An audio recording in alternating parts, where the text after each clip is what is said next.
Hallelujah. मैं परमेश्वर का धन्यवाद करता हूँ जिसने हमें आज एक और मौका दिया है आप लोगों से बातचीत करने के लिए। मैं परमेश्वर का बहुत बहुत धन्यवाद करता हूँ। प्यारे पिता, मैं तेरी स्तुति करता हूँ आज के इस टॉपिक पर सुंदर वचन के लिए। मैं तेरा धन्यवाद करता हूँ जो तू आज बातें करने जा रहा है। अपने बेटे बेटियों के हृदय को खोल दे ताकि ये उस स्थान को पहचान पाएँ जहाँ पर प्रभु तू बुलाहट को भेजता है। ये अपनी बुलाहट को जानना चाहते हैं और प्रभु उस बुलाहट के उस स्थान तक इन्हें पहुंचाएं। प्रभु वचन के माध्यम से इन्हें सिखाएं पिता, कि गहराई के साथ ये सीख पाएं कि किस स्थान पर तू बुलाहट को भेजता है और ये दूसरी जगह ढूंढ रहे होते हैं और इसी वजह से ये उस बुलाहट को पहचान नहीं पाते। पिता, मैं प्रार्थना करता हूँ कि तू इन्हें नेविगेट कर, इन्हें सही मार्ग दिखा, ताकि तेरे नाम की स्तुति और महिमा के लिए तेरे बेटे और बेटियां अपनी बुलाहट को पहचान पाएं। परमेश्वर की स्तुति और महिमा के लिए प्रभु यीशु मसीह के सामर्थ्य नाम में मांगता हूँ, आमीन और आमीन। और साथ ही साथ मैं परमेश्वर से इस टॉपिक पर बात करने का अनुग्रह भी मांगता हूँ और साथ ही साथ आपके कानों को भी मैं मांगता हूँ कि वो खोल दे, कि सुन पाओ आप आज के वचन को। आमीन, हालेलुया। मेरे प्रियो, हम अपनी बुलाहट को पहचानना चाहते हैं। बुलाहट किस स्थान पर हमें प्राप्त होगी उसको हमें सबसे पहले जानने की ज़रूरत है। मुझे पता है कि मुझे ज़रूरत है उस व्यक्ति से मिलना, लेकिन वह व्यक्ति मुझे किस स्थान पर मिलेगा उसको जानना बहुत ज़रूरी है। हमें उस व्यक्ति को उससे मिलना बहुत ज़रूरी है, लेकिन उससे पहले हमें स्थान को डिसाइड करना होगा। बुलाहट को जानना हमारे लिए ज़रूरी है कि मेरी बुलाहट क्या है। और आप लोगों की यह प्रार्थना भी रही होगी कि मैं अपनी बुलाहट को कैसे पहचानूं। पास्टर, मेरे लिए प्रार्थना करो कि मैं अपनी बुलाहट को पहचानूं, या मेरे लिए भविष्यवाणी करो कि मैं अपनी बुलाहट को पहचान पाऊं। आपको उससे ज़्यादा ज़रूरी है कि उस स्थान को पहचाने जहाँ पर बुलाहट आपको मिलेगी, क्योंकि जब तक आप उस बुलाहट वाले स्थान को नहीं पहचानोगे आप अपनी बुलाहट तक कभी पहुँच नहीं पाओगे, क्योंकि बुलाहट वहाँ पर आपका वेट करेगी लेकिन आप वहाँ पर होंगे नहीं। इसीलिए आपको सही स्थान पर पहुँचना ज़रूरी है। आज का sermon इसी पर है और मैं चाहता हूं कि आप अपने मित्रों के साथ इस वीडियो को ज़्यादा से ज़्यादा शेयर कर दें, ताकि आपके जैसे और भी मेरे प्यारे भाई बहन भी इस वीडियो को देखकर उस जगह पर पहुंचकर आशीषित हो सकें जिस जगह पर परमेश्वर आपको पहुंचाना चाहता है। और अगर आपको ये वीडियो थोड़ी सी भी हेल्प करे तो कमेंट जरूर कीजिएगा और साथ ही साथ मुझे ज़रूर अपना रिव्यू लिखिएगा कि इस वीडियो ने आपकी किस प्रकार हेल्प की है।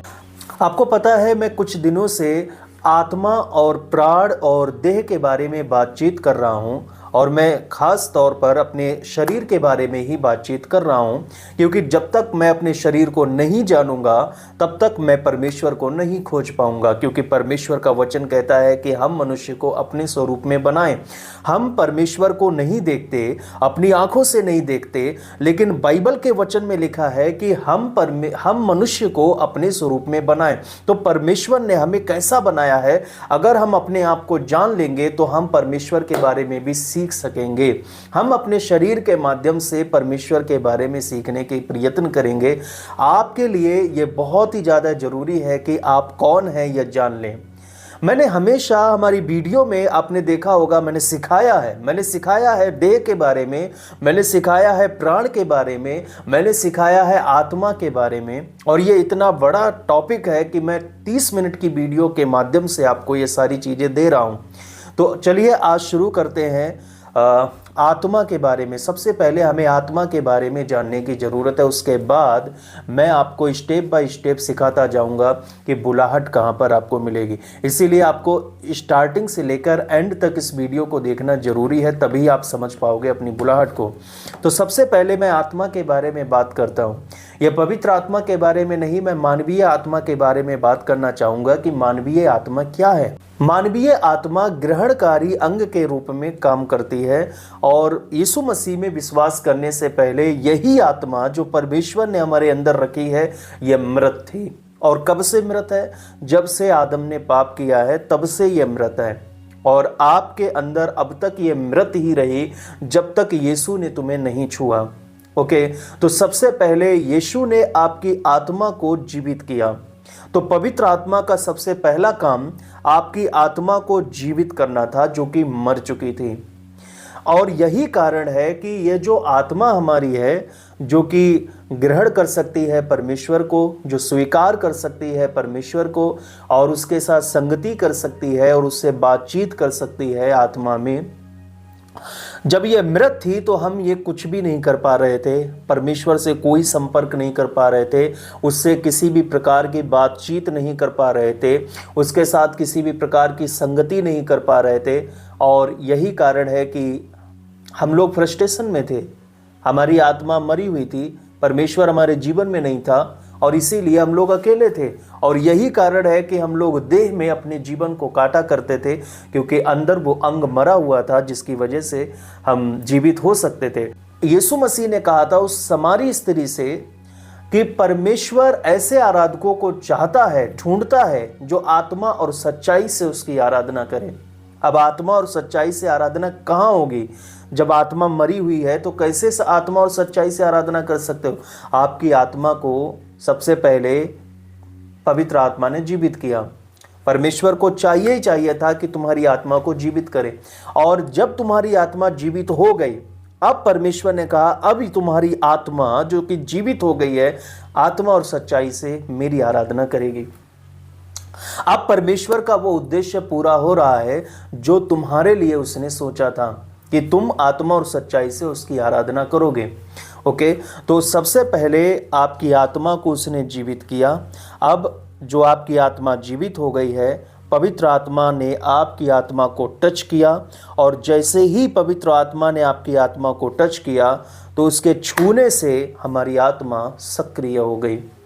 अब वो परमेश्वर के साथ बातचीत कर सकती है, अब वो परमेश्वर के साथ संपर्क कर सकती है, अब वो परमेश्वर के साथ संगति कर सकती है।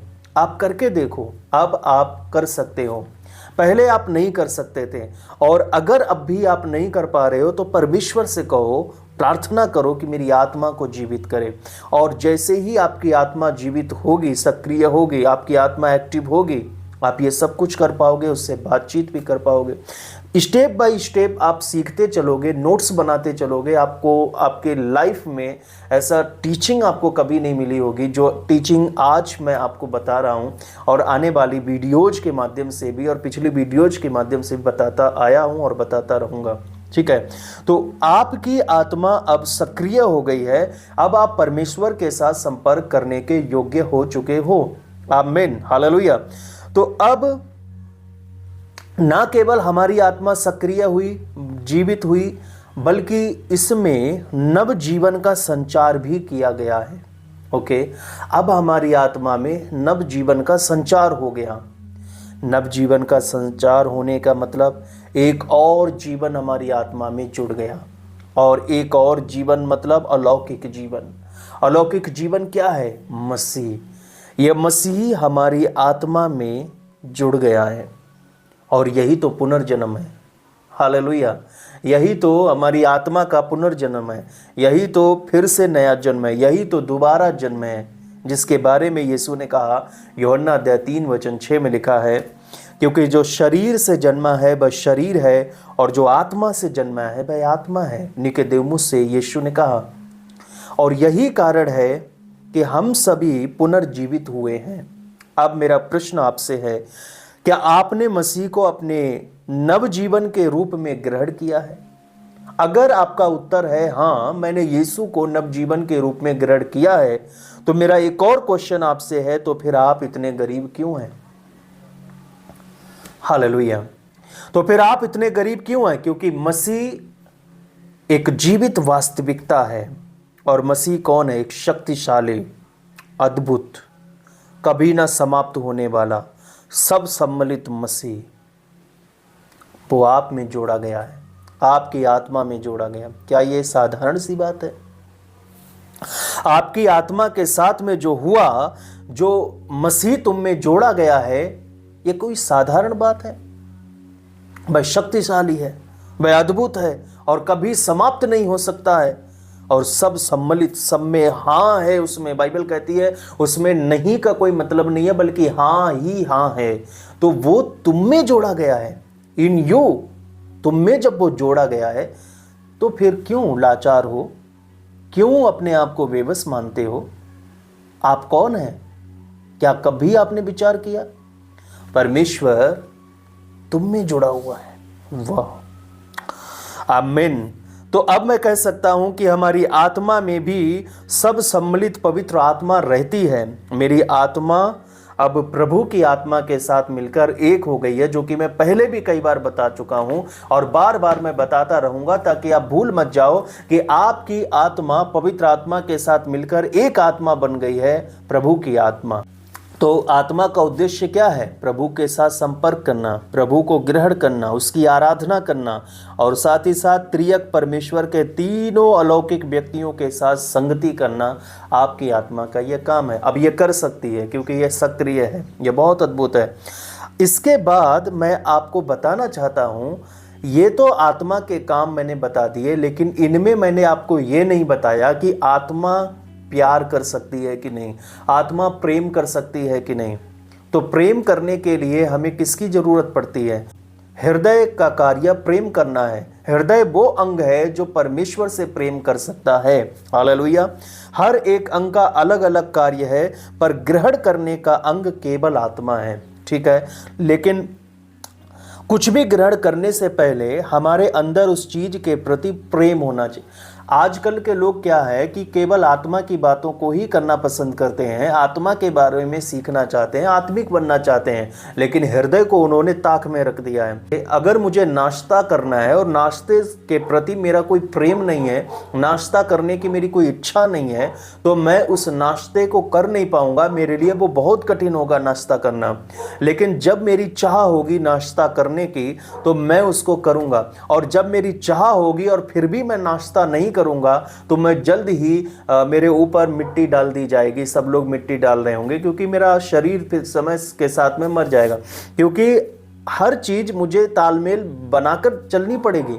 हम आत्मिक बनना चाहते हैं लेकिन हृदय को छोड़ देते हैं। हृदय में प्रभु के प्रति प्रेम होता है, तो हृदय का कार्य क्या है? प्रेम करना।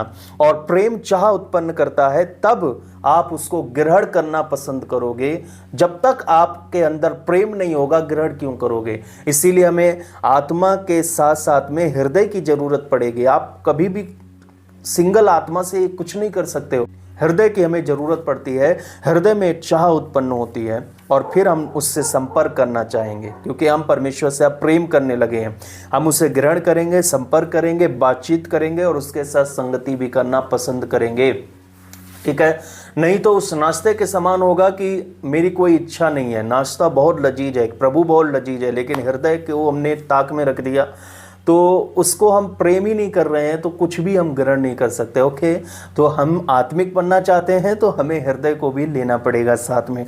अब मैं बात करता हूं प्राण के बारे में। ये प्राण क्या है? हालेलुया। हम बुलाहट को पहचानना चाहते हैं, इसीलिए हमें धीरे धीरे ये सारी स्टेप बाय स्टेप सीखना होगा। प्राण क्या है? जैसा कि मैंने आपको बताया था कि हमारी जो मानवीय आत्मा है वह ग्रहणकारी अंग के रूप में है, लेकिन प्राण एक परावर्तित करने वाला अंग है। परावर्तित करने वाले अंग से क्या मतलब होता है, मैं आपको बताता हूं। सबसे पहले हमें प्राण के साथ जो करना है वो है इंकार। हमें अपने प्राणों का इंकार करना होगा। लेकिन हमारे देह के अंदर ये प्राण है, हमारे शरीर के अंदर ये प्राण है, इसको इंकार हम कैसे करेंगे? कौन से वाले अंगों का इंकार करेंगे? देखिए, वचन के माध्यम से हम सीखते हैं। मत्ती अध्याय 16 वचन 24 से 26 निकालो और देखो ये क्या कहता है वचन। क्योंकि हमें प्राणों का इंकार करना है, उसके बारे में हम सबसे पहले सीखेंगे कि इंकार क्यों करना है। अगर हम इंकार नहीं करते हैं तो क्या होगा, वचन के माध्यम से सीखते हैं। देखो लिखा है, तब यीशु ने अपने चेलों से कहा, यदि कोई मेरे पीछे आना चाहे तो अपने आप का इंकार करे और अपना क्रूस उठाए और मेरे पीछे हो ले। वचन 25 कहता है, क्योंकि जो कोई अपना प्राण बचाना चाहे उसे खोएगा, और जो कोई मेरे लिए अपना प्राण खोएगा वह उसे पाएगा। वचन 26 कहता है, यदि मनुष्य सारे जगत को प्राप्त करे और अपने प्राण की हानि उठाए तो उसे क्या लाभ होगा, या मनुष्य अपने प्राण के बदले क्या देगा? तो इसका मतलब प्रभु कहता है कि अगर हम यीशु के पीछे चलना चाहते हैं तो अपने प्राणों का इंकार करना होगा। प्राण, इसका मतलब हमें यीशु के पीछे चलने से रोकते हैं। वो कौन सी ऐसी चीज है प्राण के अंदर जो हमें यीशु के अंदर, यीशु के पीछे चलने से रोकती है? मैंने आपको प्राण के बारे में 3 चीजें बताई थी कि इसके 3 भाग होते हैं, मन, इच्छा, भावना। लेकिन मन, इच्छा, भावना में अगर हम इनको पूरी तरह से इंकार कर देंगे तो फिर हम तो यीशु के प्रति कोई मन नहीं लगा पाएंगे, यीशु के प्रति कोई इच्छा नहीं रख पाएंगे और यीशु के प्रति कोई भावना नहीं रहेगी। तो मैं प्राणों में क्या इंकार कर दूं? मैं प्राणों में क्या चीज इंकार कर दूं? जब मेरा मन, इच्छा, भावनाएं ही हम इंकार कर देंगे तो क्या रह जाएगा? प्राण तो खत्म हो जाएगा। फिर क्या है इसमें इंकार करने के लिए? मैं आपको बताता हूं। मन के बारे में है स्वाभाविक मन, जो हमारी तरफ से उत्पन्न होने वाला एक स्वाभाविक मन है, उसका इंकार। जो इच्छा है वो है स्वाभाविक इच्छा, और जो भावना है वो है स्वाभाविक भावना। इसमें कोई परमेश्वर से लेना देना नहीं है, बल्कि अपने आप की चलने वाली इच्छाएं हैं, अपने आप की चलने वाले मन है, अपने आप की उत्पन्न होने वाली भावनाएं हैं। इनको हमें इंकार करना है, ठीक है। मतलब कि मैं आपको कहना चाहता हूं, आपको छानना है, दूध को छानना है, क्योंकि उसमें जो भी गंदगी है वो निकल जाना है। पानी को छानना है, दूध को छानना है, किसी भी चीज को हमें छान लेना है, उसकी अशुद्धता को दूर कर देना है। स्वाभाविक मन, स्वाभाविक इच्छा और स्वाभाविक भावना, इनको हमें त्याग देना है। तो शुद्ध मन बचेगा, शुद्ध इच्छा बचेगी और शुद्ध भावना बचेगी। अब जो कि मैंने शुद्ध शब्द का इस्तेमाल कर ही लिया है, तो अब मैं आपको बताता हूं दूसरा स्टेप। दूसरा स्टेप है कि हमारे प्राणों को शुद्ध होना चाहिए। मैं आपको पहले ही बता चुका हूं कि आप तो इसे छानोगे ही छानोगे। जब तक आप इसे छानोगे नहीं, मतलब इंकार नहीं करोगे, तब तक काम नहीं बनेगा। तो अब बचा है शुद्धता। तो ये शुद्धता हमें लाभकारी है, यही शुद्धता हमारे लिए काम करती है अपनी बुलाहट को पहचानने के लिए। आगे मैं बताऊंगा। पहला पत्रस अध्याय 1 वचन 22 में लिखा है, अतः जब कि तुमने भाईचारे की निष्कपट प्रीति के निमित्त सत्य के मानने से अपने मनों को पवित्र किया है, तो तनमन लगाकर एक दूसरे से अधिक प्रेम रखो। आमीन। मनों को पवित्र किया है, हमें अपने मनों को पवित्र करना है। मन, यहाँ पर आप हिंदी की बाइबल में मन पढ़ते हो, लेकिन इंग्लिश की बाइबल में आप इसे पढ़ोगे प्राण। हमें अपने प्राणों को पवित्र रखना है। प्राण पवित्र का मतलब मन, इच्छा, भावना छने हुए होने चाहिए, जिसमें से स्वाभाविक मन की इंकार हो चुका, स्वाभाविक इच्छा का इंकार हो चुका और स्वाभाविक भावना का इंकार हो चुका। अब शुद्धता वाला जो मन और इच्छा और भावनाएं हैं, इनका इस्तेमाल परमेश्वर अपने लिए करेगा, ठीक है। अब ये कैसे होगा? ये छानना कैसे होगा? पहली चीज़ तो कि हमको इंकार करते रहना है कि जो स्वाभाविक इच्छाएं उत्पन्न होती हैं, स्वाभाविक चीज़ें जो भी होती हैं हमारे साथ, उनका इंकार हमें करते रहना है। और यह वचन के द्वारा पूरा हो सकता है। अपने जीवन में वचन का इस्तेमाल करो। अगर वचन का इस्तेमाल आपके जीवन में नहीं है तो आप कभी भी इसको छान नहीं सकते हो। वचन आपको छानता है। परमेश्वर का वचन आप प्राण को अनेक शारीरिक, सांसारिक और प्राकृतिक चीज़ों से शुद्ध कर सकता है, ठीक है। आपको पता है, मैं अपने रूम में जब सफाई करता हूं तो उसमें धूल आ जाती है, जबकि उसके डोर बंद रहते हैं, सब कुछ उसमें बंद रहता है। फिर भी जब आप उसको लगाकर देखोगे उंगली, तो वहाँ पर आपको धूल के कुछ कण दिखाई देंगे। कहाँ से धूल आई? अपने आप प्राकृतिक, अपने आप उठने वाली वो धुंध, वो जमा हो जाती है। इसीलिए हमें डेली प्रैक्टिस, रोजाना हमें इंकार करना है, रोजाना इंकार करना है। स्वाभाविक चीज़ों को, स्वाभाविक इच्छा को हमें इंकार करते रहना है, ताकि ये डस्ट साफ होती रहे। वचन के माध्यम से ये जितना अधिक आप इंकार करोगे परमेश्वर के वचन के द्वारा, उतना ही आप शुद्ध किए जाओगे। हालेलुया। और तीसरी बात जो होगा, जो कि मैंने कहा कि आप शुद्ध हो चुके हो, आप छाने गए हो, आपके प्राण छान चुके हैं। अब तीसरी चीज, जो तीसरा स्टेप है, हमें हमारे प्राण को परिवर्तित होने की आवश्यकता है। दूसरा कुरिन्थियों अध्याय 3 वचन 18 में लिखा, जब हम सब के उघाड़े चेहरे से प्रभु का प्रताप इस प्रकार प्रकट होता है जिस प्रकार दर्पण में, तो प्रभु के द्वारा जो आत्मा है, हम उसी तेजस्वी रूप में अंश अंश करके बदलते जाते हैं। अब हमें परिवर्तित होने की जरूरत है। और रोमियो अध्याय 12 वचन 2 में स्पष्ट हो जाएगा। इसी वचन की तुलना आप करोगे तो ये मन के नवीनीकरण के द्वारा बदलने की बात यहाँ पर कही गई है। आमीन। तो यहाँ पर जो परिवर्तित करने की बात है, अंश अंश करके बदलने की बात है, यह मन के नवीनीकरण के माध्यम से, क्योंकि ये जितना हम छानते रहेंगे ये मन का नवीनीकरण है और ये मन हमारा नवीनीकरण हो जाएगा। मन यानी यहाँ पर आप पढ़ोगे सोल, प्राण, प्राण का नवीनीकरण, ये प्राण का हमारा नवीनीकरण होता रहेगा। हालेलुया। वचन हमारे प्राण को नवीनीकरण कर देगा।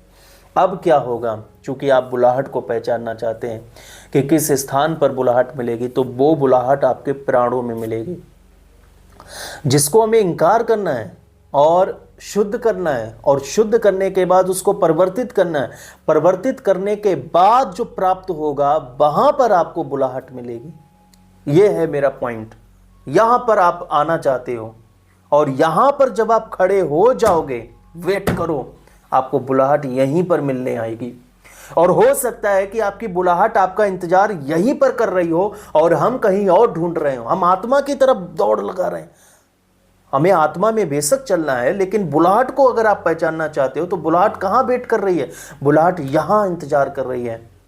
आत्मा तो तब आप प्रवेश कर पाओगे जब प्राण के रास्ते से आप जाओगे। सबसे पहले आपको देह से निपटना होगा, फिर प्राण से निपटना होगा, फिर आप आत्मा की तरफ जा पाओगे। अब प्राण में आपको वहीं पर बुलाहट मिलेगी, आपको इंतजार करती हुई मिलेगी, लेकिन आप तो कहीं और ढूंढ रहे हैं। आप तो सिरमन में कहीं और कुछ चीज़ें ढूंढ रहे हो, अपनी मन की, जो आपके कानों को अच्छा लगे, जो आप करना चाहते हो, अपनी इच्छाएं, अपनी चीज़ें जो आप अपनी इच्छा से करना चाहते हो, वो आप ढूंढ रहे हो। नहीं मिल सकती ऐसे बुलाहट। बुलाहट इस स्थान पर मिलेगी। अब नवीनीकरण के बाद आपके प्राणों में, जो मन का भाग है, यहाँ पर बुलाहट मिलती है। आप पहचान पाओगे, आपसे बुलाहट मिलने आएगी और फिर आपकी बुलाहट परमेश्वर आपको बताएगा कि आपके लिए क्या आदेश है।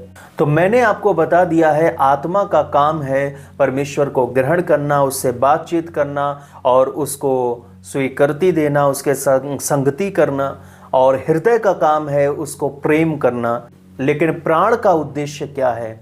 प्राण का उद्देश्य है प्रभु को प्रतिबिंबित करना, उसको दिखाना। आप अपने प्रभु को अपने प्राणों के माध्यम से प्रतिबिंबित कर सकते हो। आपके प्राण इतने शुद्ध हो जाएंगे। हालेलुया। शुद्धिकरण और बदल जाने के बाद प्राण आईने के समान वह अंग बन जाता है जो मसीह को प्रतिबिंबित करता है। आप मसीह को अपने प्राणों के द्वारा भी प्रतिबिंबित करने लग जाओगे। आमीन। अब प्रभु का पवित्र वचन में मैं आपको एक बात और बताना चाहता हूं। देखो, प्राण हमेशा गंदा नहीं रहता है, ठीक है? प्राण हमेशा गंदा नहीं रहता है। ये जब हम नए नए मसीह में आते हैं तब हम इनकार करना शुरू करते हैं, रोजाना उसका इनकार करते रहते, डस्ट साफ करते रहते हैं। लेकिन एक टाइम ऐसा आएगा कि बहुत कम कोई डस्ट होगी तो होगी, नहीं तो आप शुद्ध हैं, नवीनीकरण हो चुका है, क्योंकि आप अब मसीह में बहुत आगे आ चुके हैं। आप अपने प्राणों को छान चुके हैं, शुद्ध कर चुके हैं।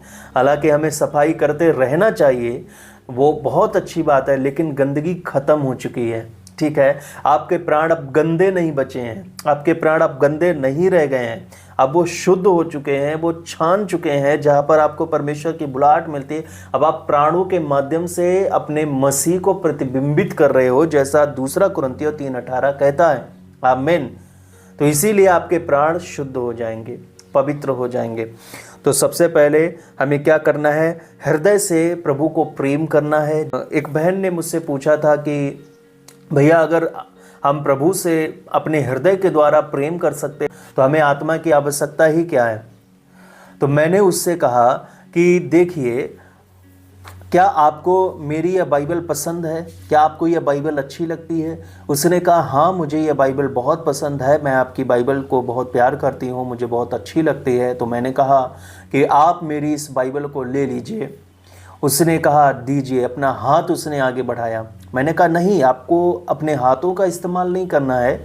आप हृदय से बाइबल को प्यार करती हैं तो आप बाइबल को ले लीजिए, लेकिन हाथों का इस्तेमाल मत करिए, किसी भी अंग को तकलीफ मत दीजिए, आप बाइबल को ले लीजिए। उसने कहा, ये कैसे हो सकता है? जब तक मैं अपने हाथों को नहीं बढ़ाऊंगी मैं बाइबल को कैसे ले लूँगी? मैंने कहा, यही तो बात है कि आप हृदय से प्रभु को प्यार करते हो, लेकिन आप अपनी आत्मा का इस्तेमाल नहीं कर रहे हो, तो फिर कैसे करके आप प्रभु को ग्रहण कर सकते हो। इसीलिए सबसे पहले हमें हृदय के द्वारा प्रभु को प्यार करना है। अब उसको ग्रहण करने के लिए अपनी आत्मा का इस्तेमाल करना है, जो आत्मा के द्वारा हम उसको ग्रहण करेंगे और उससे संपर्क करेंगे, उससे बातचीत करेंगे। और तीसरा, हम अपने परिवर्तित प्राण के द्वारा उसको प्रकट करेंगे। आमीन। तो इनको हमें व्यवहार में लाना है। आज 3 चीज़ें मैंने आपको बताई हैं, जहाँ पर आपको बुलाहट भी मिलेगी, उसके बारे में भी मैंने आपको बताया है। ये तीनों चीज़ों को व्यवहार में लेकर आना है। आगे मैं आपको और भी सिखाऊंगा आत्मा, प्राण और देह के बारे में, लेकिन आज की वीडियो यहीं तक। अगर आपको कुछ भी परमेश्वर ने बात की है तो आप कमेंट में ज़रूर अपने उस अनुभव को लिखिएगा, या इस वीडियो के माध्यम से आपको क्या सीख मिली है उसको ज़रूर मुझे बताइएगा। और मैं चाहता हूं अपने मित्रों के साथ भी इस वीडियो को शेयर करें। आओ हम परमेश्वर की महिमा करें। प्रभु का मैं धन्यवाद करता हूं। प्रभु तेरा धन्यवाद जो अपने बेटे बेटियों से आज बात की है। हाँ पिता, मैं तेरा धन्यवाद करता हूँ, तू सामर्थी है, शब्द तेरा सामर्थी है, और उस शब्द को तूने अपने बेटे बेटियों के हृदय में डाल दिया है। प्रभु अब ये शब्द कार्य करेगा, इनके हृदय को परिवर्तित करेगा, इनके मन को परिवर्तित करेगा, और प्रभु इनके आत्मा को जीवित कर देगा। और प्रभु आज तूने इनसे बातें की है, प्रभु मैं चाहता हूं कि ये उस स्थान तक पहुंच पाएं जहां पर प्रभु वो बुलाहट इंतजार कर रही है, या बुलाहट इन्हें मिलने वाली है। उस स्थान तक ये पहुंच पाए पिता, बिना देरी किए। ये रोज आना प्रभु अपने मन के नवीनीकरण के द्वारा प्रभु उस स्थान पर पहुंच जाए। हाँ पिता, इनको बुलाहट दे। ये बुलाहट चाहते हैं खुदाबंद, इनको बुलाहट दे ताकि तेरे नाम की महिमा, तेरे कार्य पूरे होने पाए, तेरे कार्य प्रभु पूरे हो जाएं। इनको इस्तेमाल कर प्रभु, इनको अपने अंगों के रूप में इस्तेमाल कर। यह तेरी देह है, इनको तो इस्तेमाल कर, अपने कार्यों को प्रभु इनके माध्यम से कर। ये चाहते हैं प्रभु उसको करना। और प्रभु मैं उन लोगों के लिए भी मैं प्रार्थना करता हूँ जो देह में परेशान हैं, वो बीमारी से ग्रस्त हैं, उनको चंगाई की ज़रूरत है। और इसी वक्त मैं प्रार्थना करता हूँ कि उनको चंगा कर दे पिता, उनके रोगों को तो दूर कर दे। और प्रभु उनकी देह में खुदाबंद जो धन की कमी हो जाती है, अपने बच्चों की फीस भरने में, EMI चुकाने में, अपने रेंट चुकाने में, और प्रभु अन्य चीज़ों में जो इनको ज़रूरत होती है, प्रॉस्पेरिटी नहीं है प्रभु, और कमज़ोर है प्रभु फाइनेंशियली, मैं प्रार्थना करता हूँ इनकी आर्थिक स्थिति को तू मजबूत कर, इनकी आपूर्ति तू बन जा प्रभु, इनकी हर ज़रूरत को तू पूरा कर खुदाबंद। और इन्हें सोर्स दे मेरे खुदाबंद, जिसके इस्तेमाल के द्वारा प्रभु ये अपना ध्यान आत्मा की ओर लगा पाए, प्राण की तरफ प्रभु मोड़ पाए, आत्मा की तरफ मोड़ पाए, हृदय की तरफ मोड़ पाए। प्रभु इनके हर एक दैहिक जरूरतों को पिता परमेश्वर जो वास्तव में नीड है प्रभु, उसको तू पूरा कर। मैं प्रार्थना करता हूँ खुदाबंद, चाहे परिवार में झगड़े हैं प्रभु, अशुद्धता है प्रभु, फॉर्निकेशन है, एडल्ट्रीज है, इन सारी चीज़ों को प्रभु तू दूर कर, इनके दैहिक जीवन प्रभु परमेश्वर शुद्ध हो पाए। मैं प्रार्थना करता हूँ प्रभु, जिन लोगों ने हाल ही में प्रभु तुझ में विश्वास किया और उनके परिवार में अन्य लोग विश्वास नहीं करते, मैं प्रार्थना करता हूँ कि वो लोग भी विश्वास करने पाए, उनको भी विश्वास का दान मिले। जिस प्रकार तूने इन भाई बहनों को बचाया, उसी प्रकार तू उनके परिवारों को भी बचा, ताकि प्रभु ये बपतिस्मा लेकर अपने जीवन को तेरी ओर मोड़ पाए, और अधिक से अधिक तेरे नाम की प्रशंसा करने वाले लोग हो पाए पिता, अधिक से अधिक आत्मा और सच्चाई से आराधना करने वाले लोग हो पाए पिता। इनके परिवार प्रभु आत्मा और सच्चाई से तेरी आराधना करने पाए पिता। जितने भी यहाँ पर देख रहे, आत्मा और सच्चाई से आराधना करने पाए, यीशु मसीह के नाम में परमेश्वर की महिमा के लिए मैं मांगता हूँ। आमीन और आमीन। अब ये परमेश्वर के राज्य के लिए बोने का समय है। जो लोग बोना चाहते हैं वो स्क्रीन पर दी गई जानकारी पर अपने बीज को जरूर बोएं। बोना धर्मी लोगों का एक कार्य है, और वह कभी भी इससे पीछे नहीं हटते। और फाइनेंशियल कंडीशन जिसको ठीक करना होता है, तो परमेश्वर के राज्य के लिए जब आप बोते हो, उन्होंने एक गवाही अपने जीवन में पाई है कि बोने के माध्यम से उनकी हर एक जरूरतें पूरी होती गई। परमेश्वर उनके लिए कभी भी घटी का कारण नहीं बना। जिसने बोया उसके जीवन में कभी घटी नहीं हुई। ओके, तो आप परमेश्वर के राज्य में जो बो रहे हैं, वास्तव में ये बीज है और ये फल लेकर आता है। परमेश्वर के राज्य की जो भूमि है वो सुंदर भूमि है। ये ऐसी भूमि नहीं है जो 60 गुना फल लेकर आए, ये 100 गुना फल लेकर आने वाली भूमि है। ये परमेश्वर का राज्य है। परमेश्वर का राज्य है जिसमें आप बोते हो, ये 100 गुना फल लेकर आता है। आप बोने के माध्यम से आप देख सकते हैं कि आपके जीवन में कैसा बदलाव हुआ है। हालेलुया। तो इसीलिए जो भी आप करें अपने हृदय के साथ करें, उसमें प्रेम होना चाहिए, उसमें चाह होनी चाहिए और आपका मन पूरा होना चाहिए, कोई ज़बरदस्ती नहीं। लेकिन जब आप बोते हो, उनसे आप गवाही ले सकते हो या स्वयं में आप गवाही देख सकते हो कि किस प्रकार परमेश्वर आपको बहुतायत की फसल देता है। हालेलुया। जो लोग हमारे व्हाट्सएप चैनल पर जुड़े हुए हैं, उनको रोज़ाना वचन मिलता है। अगर आपको नहीं मिल पा रहा है तो डिस्क्रिप्शन में जो जानकारी दी गई है, व्हाट्सएप चैनल का लिंक दिया गया है, वहाँ पर आप टैप करोगे और व्हाट्सएप चैनल का पेज आपको खुल जाएगा। वहाँ पर आपको सबसे टॉप पर नाम के राइट साइड में, दाहिने साइड में आपको फॉलो बटन दिख जाएगा, क्लिक कर लेना और बेल आइकन ऑन कर लेना। रोज़ाना आपको वचन मिलेंगे और ये वचन कहाँ पर मिलेंगे? जहाँ पर आप स्टेटस देखते हो व्हाट्सएप पर, वहीं पर आपको ये चैनल मिलेगा। आपको रोज़ाना वचन मिलेंगे कि आज कौन सा वचन पढ़ना है, आपकी हेल्प हो जाएगी। और भी सारी चीज़ें हैं, ज़रूरत की चीज़ें हैं, वहाँ पर मैं आप लोगों के साथ में शेयर करता रहूँगा, जिससे आप मेरे टच में बने रहेंगे। प्रभु आपको बहुतायत की आशीष दें। मिलते हैं नए sermon के साथ में। शालोम।